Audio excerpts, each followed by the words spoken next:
Welcome, my friends, to the Sage Aquay Radio Hour, your home for free and critical thinking, and I'm your host, Mike Williams. Today, my very special guest is Beverley Blass.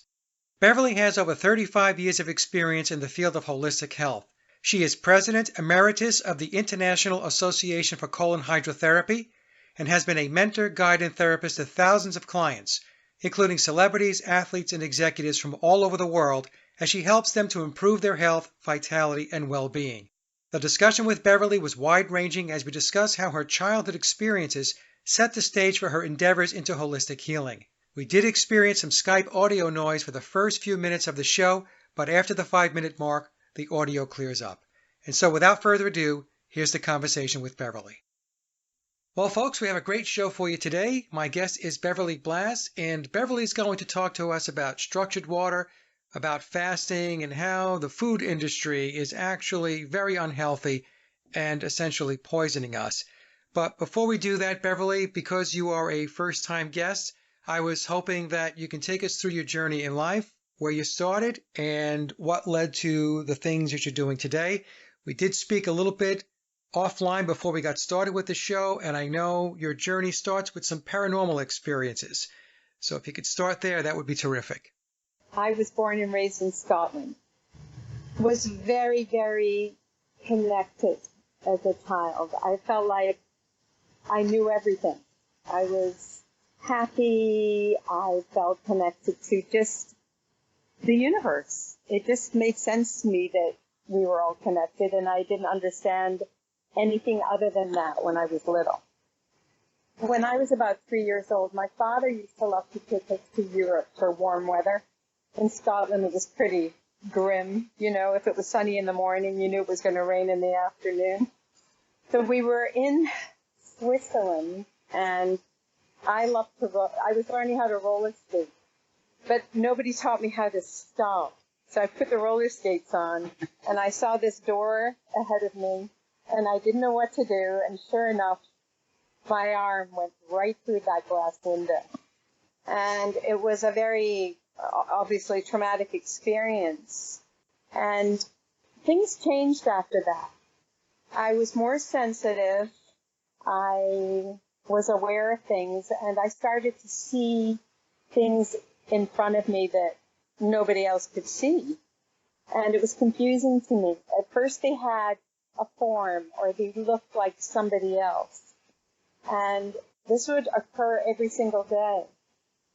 And it wasn't so frightening when I was little, but as I got older, what would happen was I would get a strange feeling in my body first. And then I would get a sense of that there was something other than myself near me. I could see it, but nobody else could see it. And it was not a good feeling. It was a frightening feeling. There was a sensation of harm that was going to happen. So what used to happen as I got older on a daily basis, I used to pass out from the fear. I was terrified. And I think around the age of 10 or 11, still asking questions, people would say to me, it's just your imagination, you had a dream, it's not real. I would get the sense that... So this happened at night, Beverly?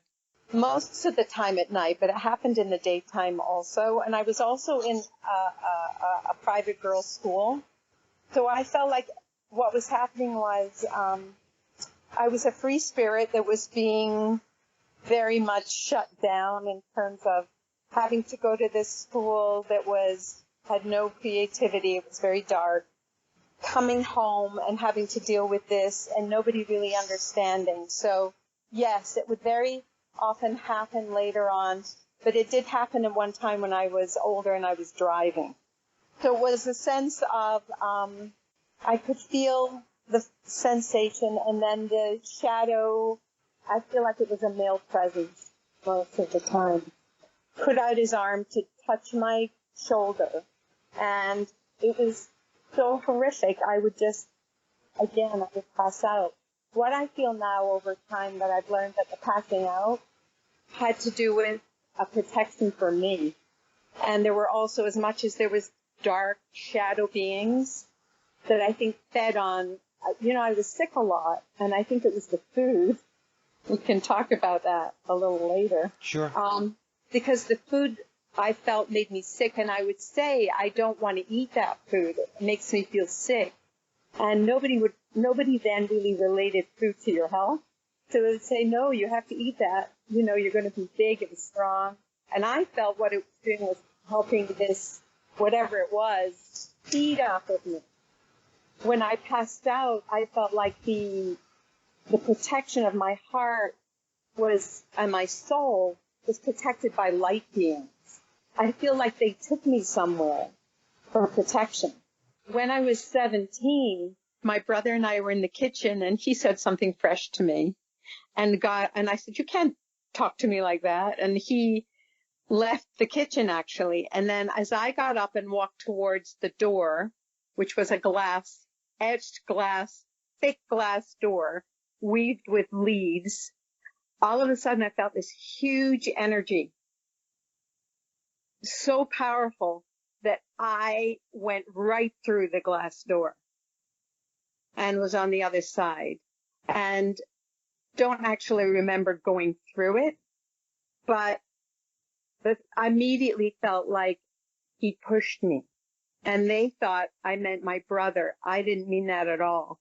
I meant that it was this energy that had been plaguing me for all these years had finally, somehow, with tremendous force, pushed me through the glass door. Now, was the glass door really there? I mean, as far as physically there, anybody else could see it? Yes. Okay, all right. I was on the other side of it. It was a glass door. It was shattered, completely shattered. And my mother saw me and I think she went into shock because she left the room and called my father. My father came. I know there was an ambulance that came. They wrapped me up. I don't remember all of that. I must have been in shock, but I do remember that I had to choose between, light and dark. Like there was a moment of choice where I just said, I want health. I want healing. I want myself. I want my energy. I want life. I want light. That energy was gone. It never came back after, 3 to 17. It was there. So I do believe that having made that choice set me on a course of my whole life. But the results and the response from all of that, I ended up coming to the United States. That's a whole other story. But in the United States, I was in New York and in Massachusetts, was diagnosed with MS and said, no way. I'm not doing this. And I said, please, I don't know what to do, but I need some divine intervention here. I need help. So what ended up happening was I found a doctor in New York City who was 92 years old, an old European naturopathic doctor from Germany. He was up in the tower on 42nd Street, so it was a little like, oh, I'm not sure about this. So he read my stuff and he said, listen, I don't care what you've got. It's not important. He said, what I need you to do is do what I tell you and you'll get better. He said, no food. Stop eating immediately. You can only have raw food if you're going to eat anything. And I need you to come into my office every week, do heat treatments, hot and cold treatments, and do colonics. And I said, every week? He said, every week. And I said, but I don't have the money to do that. I was a kid. He said, I don't need your money. I'm 92. Just pay it forward. And I didn't know what he meant back then.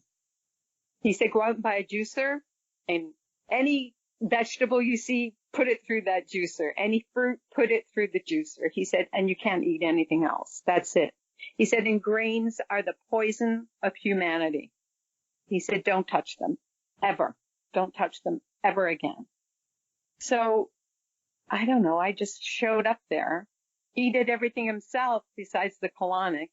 And I started to feel better. I started to feel like I was waking up to feeling like, gee, this is what I used to feel like when I was a kid.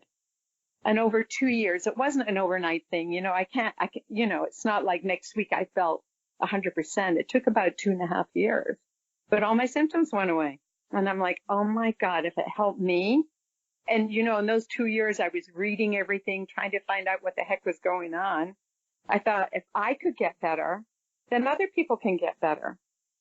So I went to colonic school. I went to herbology school with this ex-nun called Arcus Flynn in, down in the East Village. She had an apothecary, and behind she had school. You went to learn how to work with herbs. So, I mean, for me, that was like, it was no longer, it was just, I was pulled in every direction to go find out about natural sources in terms of nature, that you didn't need anything else, that, you know, inside we knew how to get better, but we've forgotten. I watched my brother go through the whole medical process for himself and just get sicker and sicker and sicker. So by the time he was 46, it was hopeless. And I just felt like I listened to my own inner knowing. This guy told me that everybody has that, this 92-year-old. He said, if you need to get in touch with your own knowing of who you are truly.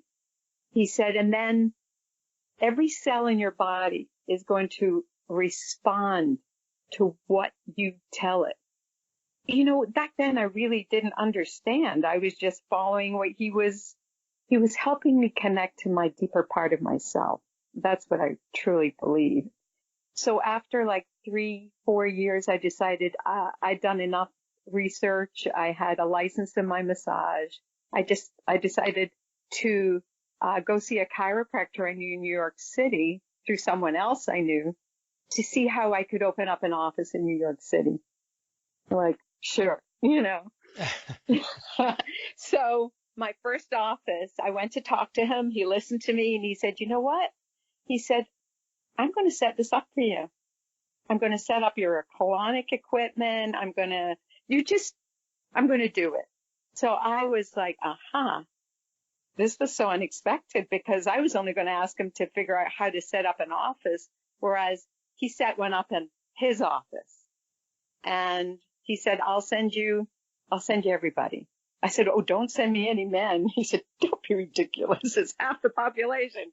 So of course he sent me all men, and it taught me how to have boundaries, but also be myself and be able to connect to them on a heart level, but not, you know, on a level that's anything other than from the warmth of your own heart. So what is colonics? Colonics are basically a cleansing of the large intestine. So it's a very gentle process. And I discovered after a few years of doing this that the least amount of water you put in, the higher it goes, and it allows the body to do the work. So the water is a catalyst to allow your own system to do the work. But what happens in the colon is it's where everything on all levels, on your mental, emotional, spiritual, and physical level come through. It's like a channel that allows the body to move it out. So I got to see I've been doing this for 35 years, that it isn't just about what's in your colon. It's so much more than that. But it's also a tool that I understood that with water, everybody was walking around dehydrated. The biggest thing in colon hydrotherapy is to rehydrate the body as well as remove the waste in a very, very gentle way. I could see no matter what a person had, that immediately they felt better. You have 5-6 feet of large intestine. We don't deal with the small intestine, which is about 23 feet, which is where you digest and absorb most of the food. It's like if you never emptied the garbage, you can imagine what's going on in that 5 feet of large intestine. So it's really very simple, but it's an enormous prevention for people. And it's also my understanding too over the years was that if we are made up of 70% water, and I'm working with water, what an opportunity to be able to influence what that person says to themselves as the water is going in. It's changing the structure of their water inside their body. And most of what we drink in this world at this point is bulk water, which is coming out of our taps. It's in bottles. It's in plastic bottles. It's, to me, very well thought out in terms of how to keep people from recognizing who they are. If you bathe in it, you shower in it, you drink it. I mean, the opportunity to keep a mass population stupid is very simply by creating water that isn't alive anymore. It's dead, basically, unless it's structured, because we are naturally structured in our body. But if you don't drink structured water, again, you're depleting the body of its natural progression on all levels. Now, you mentioned about how well thought out it is with regard to the water. Yes. But we can apply that to anything. And this is something that so many people, actually, probably 99.99% of the population do not understand, that the agenda is so precise in its way of managing our lives. And when I say managing, folks, I mean like managing, containing our lives so that we don't expand. So you could pick anything. You could pick diet. You could pick the media. You could pick anything. And you're going to see that the tentacles, it's a full spectrum. I hate to even use the word, but for lack of a better term, it's full spectrum dominance. So now when you talked about structured water, and I don't want to get ahead of you here, but what does that mean when you talk about structured water? Because I don't know what it means. It means that it has patterns, specific patterns, geometrical patterns in the water that allow you to take in water that goes to every single cell that is naturally a geometric pattern within itself, every cell. So if you're taking that in, you're feeding your cell healthy water that, you know, we can go through Marcel Vogel and Victor Schomburger and Emoto. All those people from very early on understood that there's a shape and a pattern, you know, to everything. But especially in a human body, that if you take fluid in, it affects your blood in terms of the life force of the energy that you are able to utilize within your system. And all the water that goes through our taps is no longer structured, because structured water needs flow to be alive. It needs energy. You see it coming down through rocks and streams naturally in nature. It has its own shape and patterns. And when you build pipelines, especially plastic ones, because they even did away with the copper, which activates life in water, by the time you get it, and not only has it got everything in it that isn't sustainable through pesticides and fluoride and, you know, that affects your pineal gland. Well, pharmaceuticals too. Yes, everything is in that water, and you're drinking it. It is actually making you sick. Emoto was saying that that is what's going to happen to the water, but that we do have the ability to turn that around.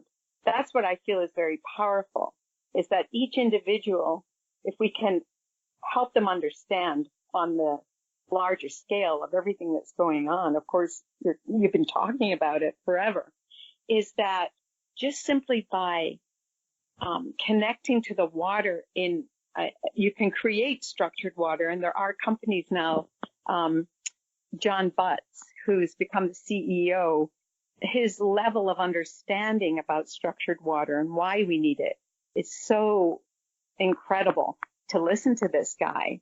For every person to keep it simple is that it needs a shape and a pattern in order for it to be alive. And when you drink the water out of these plastic bottles, it has no living matter in it. And taking that in on a constant basis, they're telling you to drink, 8 glasses, 10 glasses of water a day. And what are they drinking? It's making you sick. What about vapor distilled water and stuff like that? Is there any benefit to that? Because you see that's been introduced now into the supermarkets. And first it was spring water in BPA-free plastics, and then it went to vapor distilled water. So you could see that there's this progression going where they're trying to get, it appears they're trying to get a better quality of water to the consumer. But in your view, is that what is going on, or is it just more marketing mumbo jumbo? It's more marketing mumbo jumbo. Absolutely. You can structure your water just with copper wire in a glass bottle. That's the simplest way to allow it to rejuvenate itself. We can go into quartz, crystal, which is in our computers, it's in our cell phone, it's in us as a liquid. We're liquid in our blood. We can go there, but and that can structure it very easily. They found that the future of computers isn't the microchip can't even hold the amount of information anymore that we have available. That one drop of water has infinite storage of information. So if the powers that be know that just one drop of water holds that amount of information, what do you think they want to do to us in terms of contaminating the water? Yes, totally. It's got nothing in it that provides sustenance to our living cells. We're a living being, and they know that. So you mentioned the copper. So I know in homes many years ago, they'd have copper plumbing. Right. And today there is some copper plumbing, but then it quickly becomes plastic plumbing under your sink and in your bathrooms and stuff like that. So right. How would one use copper to structure the water? What do you have to do?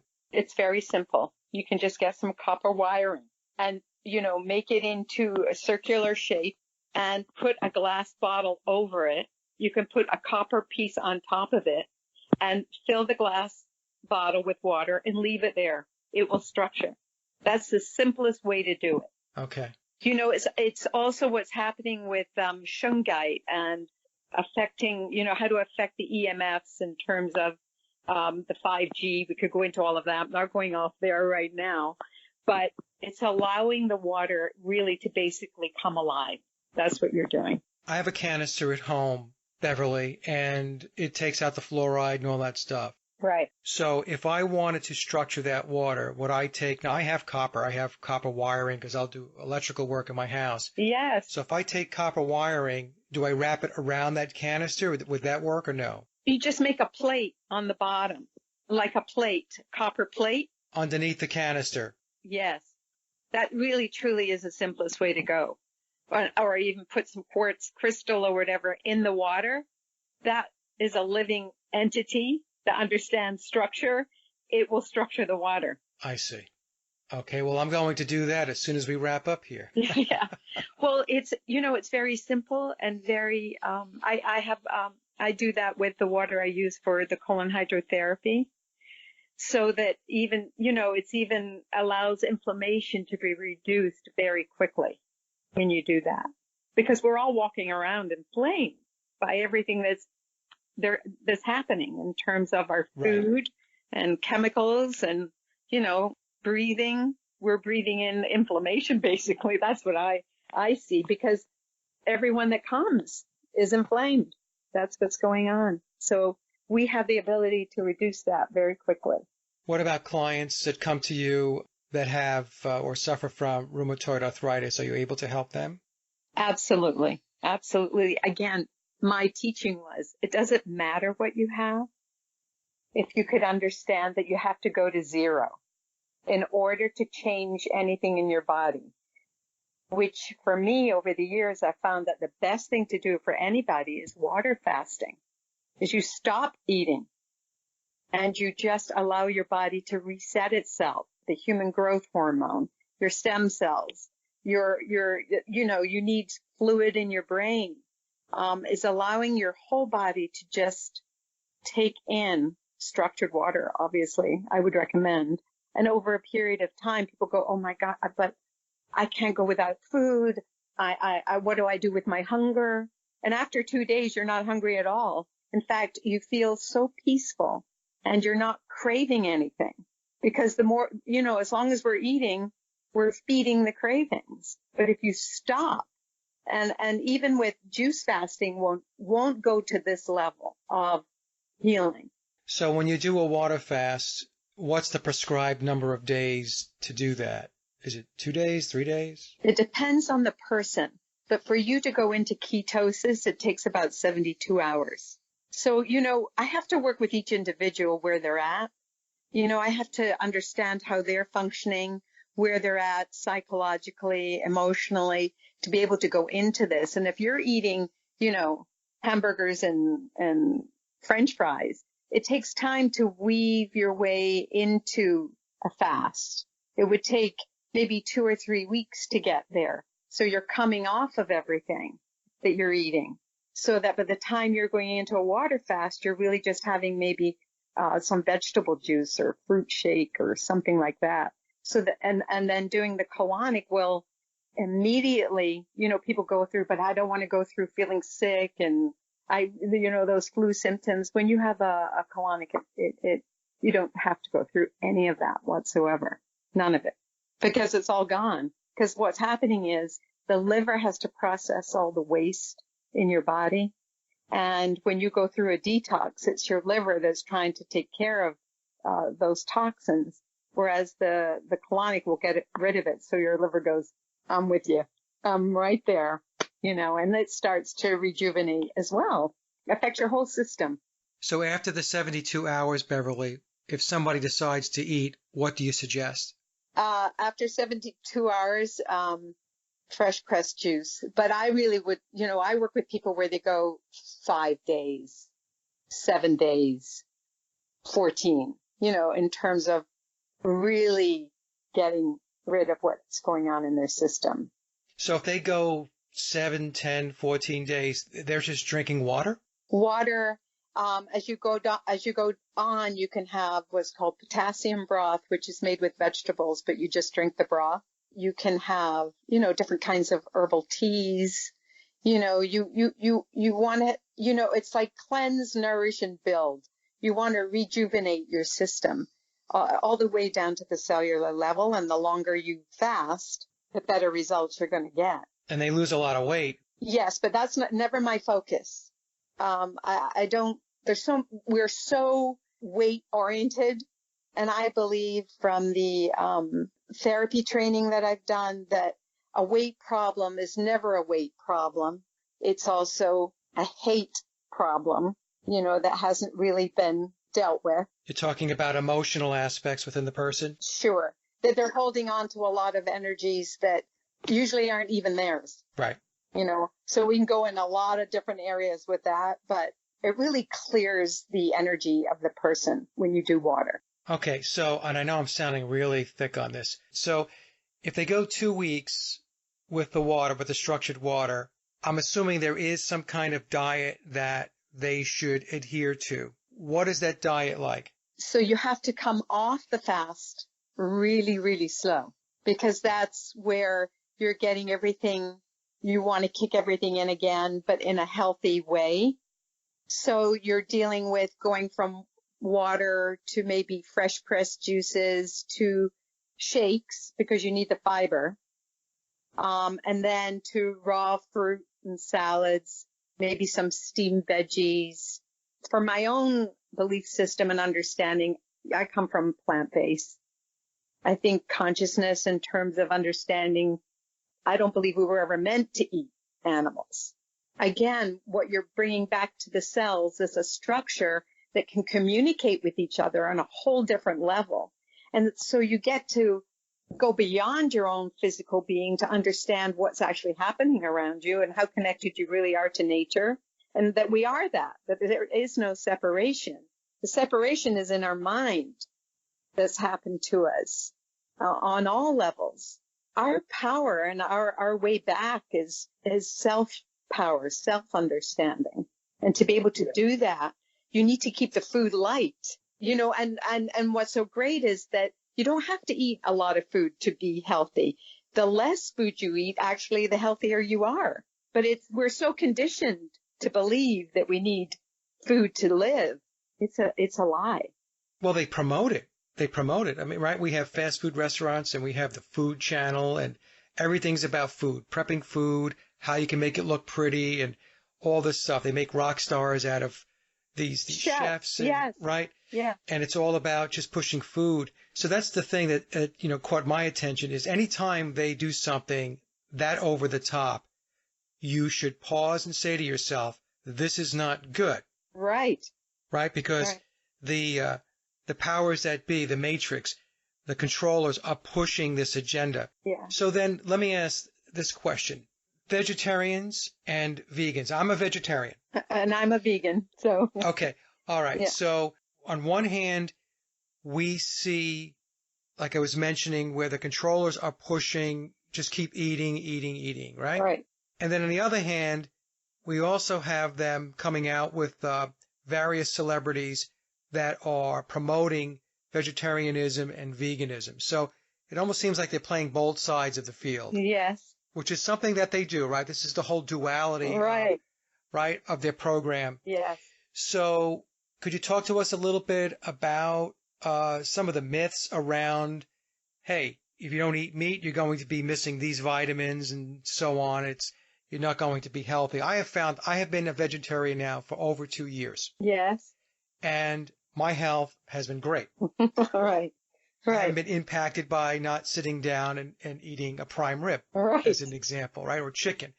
So could you take us through that a little bit, if you could? Well, again, that's the conditioning that we've had since we were kids. Eat your meat and potatoes. But they start earlier than that. I had a doula service in New York City for a long time where the promotion was not for the mother to really breastfeed the baby, where they get all the nutrients. You would go give birth in the hospital, and the first thing they'd want to do is give the baby, even though you said, I want to breastfeed, they would give the baby sugar water. That's a norm. And not only is it introducing sugar and awful water to the baby, but it's also a different sucking reflex when you drink from a bottle. So this is within the first 24 hours, an infant knows how to suck on a breast. What they've done in the first 24 hours, you give that baby sugar water and a bottle. It's very difficult for that baby to go back and breastfeed. So there you go. Oh, don't worry. Infant formula's fine. So the baby's not getting the bacteria it needs from the mom. Never mind cesareans. I mean, there's so much involved in this in terms of right from when you're born, what happens. So the understanding for parents, for education, for eating food comes from very, very early on, that you don't need to give a child meat or dairy for a child to survive. But we've been raised on that. So we're taught to believe that if you don't have meat every day and milk, that you're not going to grow properly, that something's going to happen to your bones. Whereas what happens with regular milk is very often the calcium is growing outside of the bone and not inside the bone. And they've found that in milk, casein is the number one turn on in cancer. They know how to turn it on and turn it off. And that's in the milk? It's in the milk. Okay. Especially Especially the cows in this country, because they're different than cows in Europe. Isn't that amazing? Do you know what I'm saying? It's like, it's the whole system. If you take a look at every detail, it's brilliant. In an evil way. In an evil way, yes. Yes. There are those that know. And I think with shows like yours, we can educate and help people understand that they can literally change what they're doing. It is, yes, you're dealing with emotion and addiction and your connection, because that's what we've been programmed. Our teeth are not designed for meat. We have what they refer to as the canines here. Yeah. But that actually is to bite into an apple or something, right? To grab it. Right. It's not to sit there and munch on a cow. Yeah. We have arms to reach up and pick an apple or a peach or a pear or a plum, that have we're not taught that those fruits and vegetables contain everything.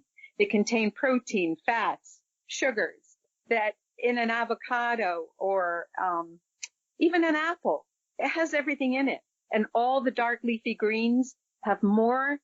This is what I teach is they've found it has more absorbable protein in kale than in a steak. So we don't need much. The most we need of protein is when you're an infant and your brain is growing so fast. After that, you don't. Look at the amount of diabetes and heart disease that we have in this country and all over the world because of what's being fed now to people. It's a crime.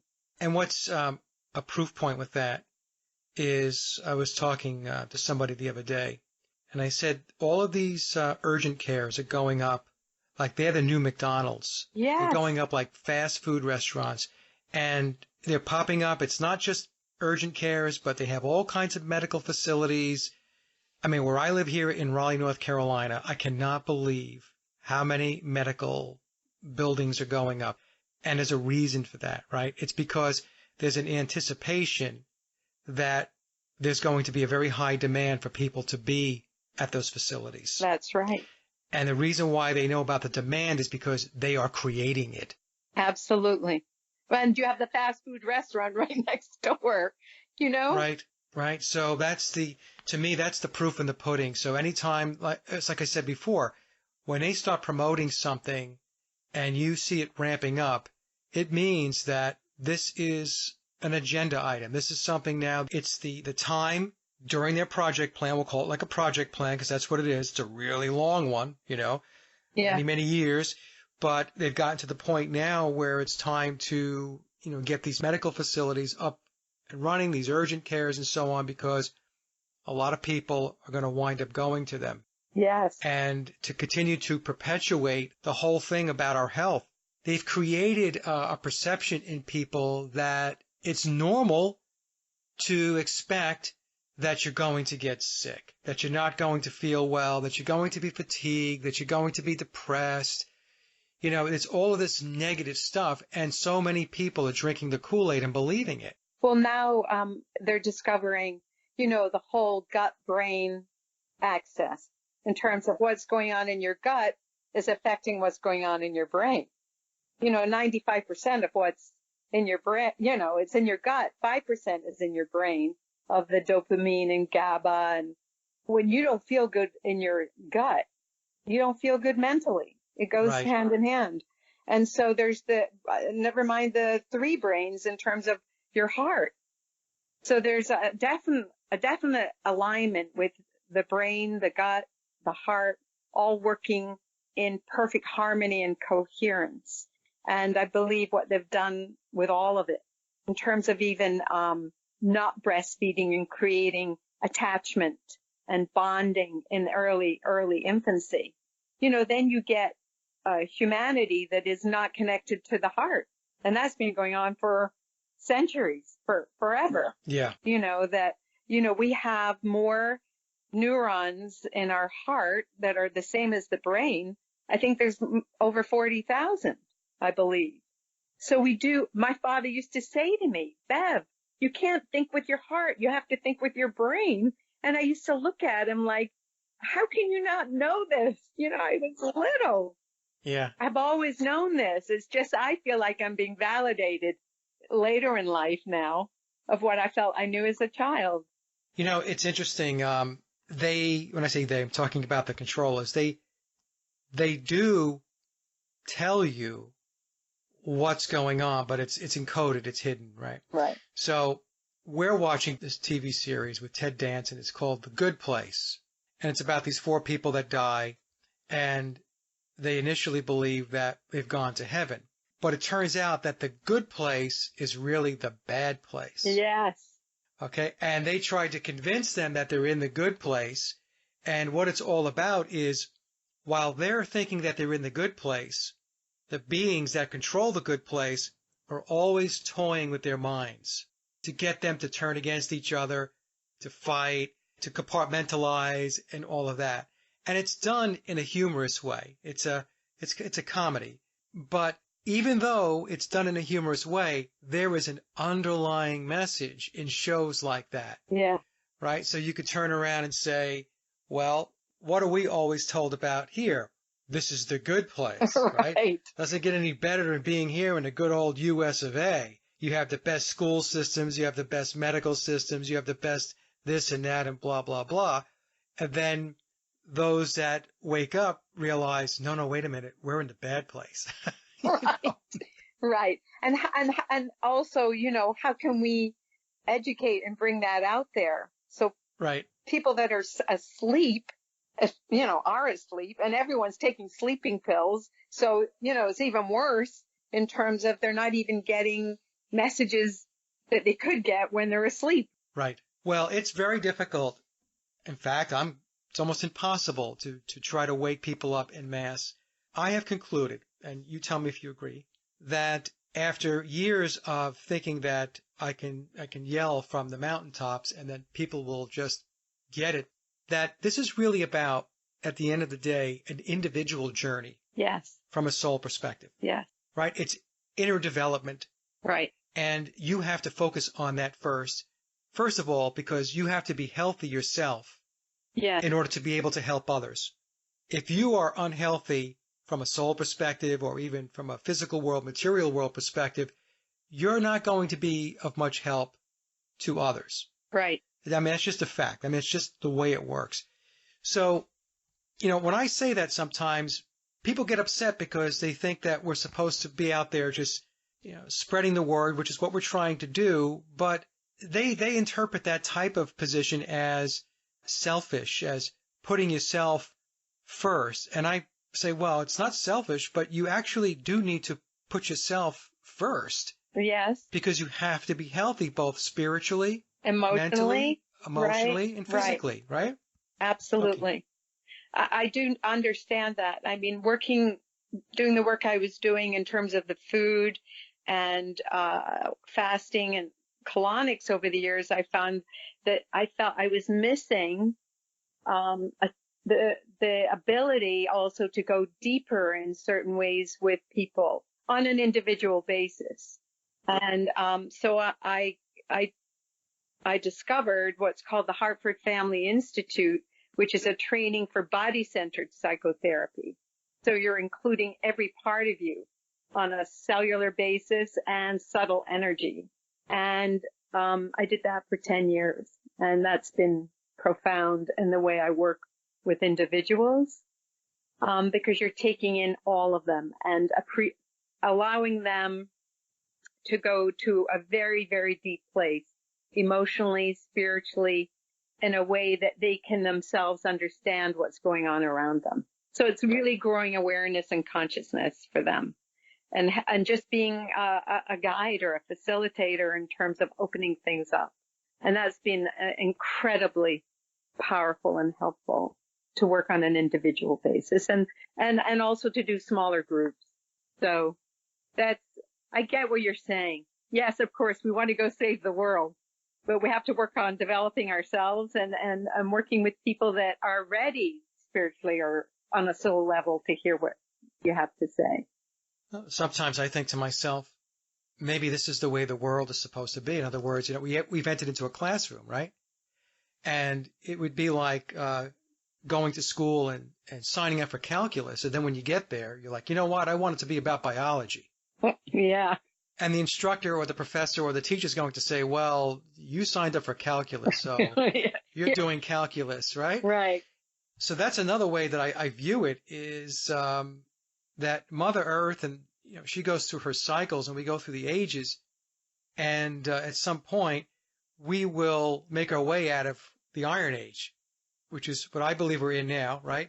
And start that upswing, yes, that ascension, right, into the bronze, the silver, and then eventually back to the gold. So that's another thing that I have been, contemplating. I think right now, to be honest, we're in a transition period between the iron and the bronze. And this is why a lot of us have come here now to talk about the types of things that we're talking about right now. It's table setting. But this transition period could take hundreds of years. At some point, others are going to have to pick up the baton. Right. And move forward. And then eventually what will happen is a new cycle will be in play and things will be very different. Again, these are my personal thoughts, folks. I know there are people out there that are not going to agree with it. It's okay. We can agree to disagree. It's okay. So how do you view where we are at with this realm, with this reality, if you want to, well, I guess we can call it a reality. We're experiencing it, right? So we have to interact with it. So what are your thoughts about that? Is it designed to be this way so that we have to face these challenges, or is it not supposed to be this way and it fell into the hands of the bad guys and now we're trying to wrestle it back? Well, I feel I know that it was a certain way and that we came here to grow in consciousness in our heart and have a knowing to help this planet and every being on it. And that there were others who chose the duality of that. Yeah. And instead of using it for good, chose to use power, which, is really force. It's a dominating power. If you're in your power and if I'm in my power and you're in your power, that's amazing what could happen. But if I have power over your power, then you disintegrate. Yeah. And that, I believe, is what's happened to the majority of the people on this planet, is they're controlled. Yeah, they're controlled. They gave up their power. Yes. Right. You want them to bring their empowerment back, but they've given it up to quote unquote authorities. Yes. And so I think we have to move through that in order to have back what was originally probably planned for this planet eons ago. And I think it's probably gone through cycles of this more than a few times, so that as we grow on a internal soul level, that we're coming to more and more consciousness. I know Rudolf Steiner spoke about that at length. There are many people that have said it. And of course, what did they do with it? They put it like the Dead Sea Scrolls in jars hidden away so that we don't have access to our own knowing. Right. Yeah. So, or stored in the vaults under the Vatican. Oh, yeah. That's another story. Wouldn't right? you love to go take a peek down there? Oh, my goodness. Yes. Yeah. Can you imagine what's there? Everything is down there. That's what's down there. Everything we want to know is down there. I know. Yeah. So, Beverly, before we wrap up, is there anything else that you wanted to talk about that we haven't covered? Wow. I think we covered quite a bit. I just feel that we're touching different areas, and that there is so much more in terms of what we could talk about on a much deeper level. And perhaps this is a door, a portal to maybe go through, to say that, there are other beings helping us. We're not alone in this, that there is a design, because if there's hexagonal patterns in water, it's like, who are we?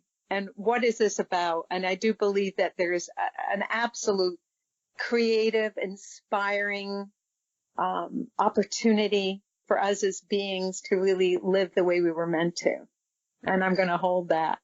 I say to people, whenever you want to be brought back to where you need to be from an inner mind perspective, a spiritual perspective, when things look bleak, when things look bad, especially, everything that's going on in the world, you have to think to yourself, do you really think that the creator, source, or God walked off the reservation? Do you really think that happened? Right. So I got triggered with this when you said that there's a design, and there is a design. Yes, I believe that. Absolutely, there's a design, and that's something that we must always keep in mind, because I believe part of this realm that we're in, its purpose is to disconnect us from source. Yes, maybe that's the whole purpose. Exactly. And that we cannot be disconnected. We can never be separated. Right. Very good. If my listeners would like to learn more about your work, where can they go to learn more? They could go to beverlyblass.com, Ley, Beverly with an E. And I do have an Instagram page. I'm not really up on all the social media, but I am, writing a book. So hopefully that'll get done. Very good. And that's a way to reach me. Okay, great. So we'll have that in the description box below, folks, and check out Beverly's work and her website and her Instagram page. And that concludes another Sage Okoye interview, and I hope you enjoyed the discussion as much as I did. Links to my guests' websites and social media are listed in the description box below. And as always, I would like to thank everyone for listening and visiting the blog.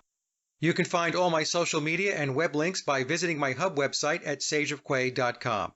Also, if you get a moment, please visit laboroflovemusic.com to check out my music and album releases. And remember, live in truth and always serve creation. It's really that simple. See everyone with the next show. Be safe, enjoy, and God bless.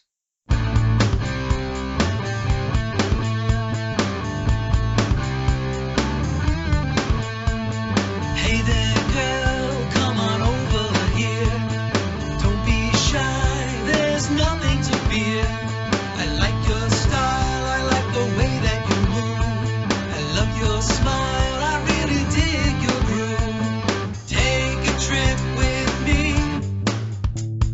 let your soul be free. Come on, girl, we can change the world. Let's do it now, let's make it real. Hey there, girl, it's a brand new day. Gonna shake things up and do it our way. Spread your wings and come fly with me. We won't look back because love is still free. Take a trip with me, let your soul be free. Come on, girl, we can change the world. Let's do it now, let's make it real. They're playing with our heads so we don't think. Trapped in a lie where eyes don't blink. Angry plastic freaks always in your face. We gotta do something to change this place.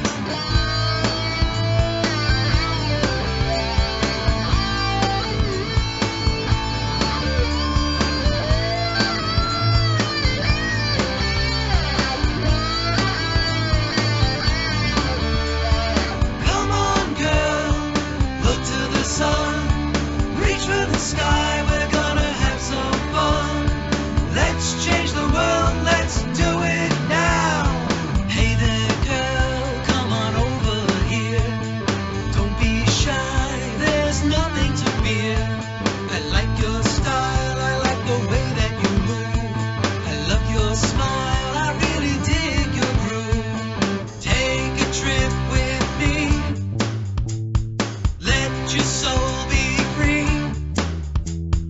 Come on, girl, we can change the world. Let's do it now, let's make it real. They're playing with our heads so we don't think. Trapped in a lie where eyes don't blink. Angry plastic freaks always in your face.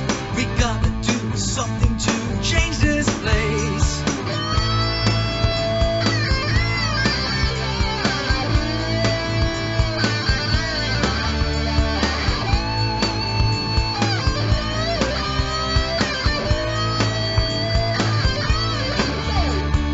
Come on, girl, look to the sun. Reach for the sky, we're gonna have some fun. Let's change the world, let's do it now. Hey there, girl, it's a brand new day. Gonna shake things up and do it our way. Spread your wings and come fly with me. We won't look back because love is still free. Make it real. We're gonna change the world.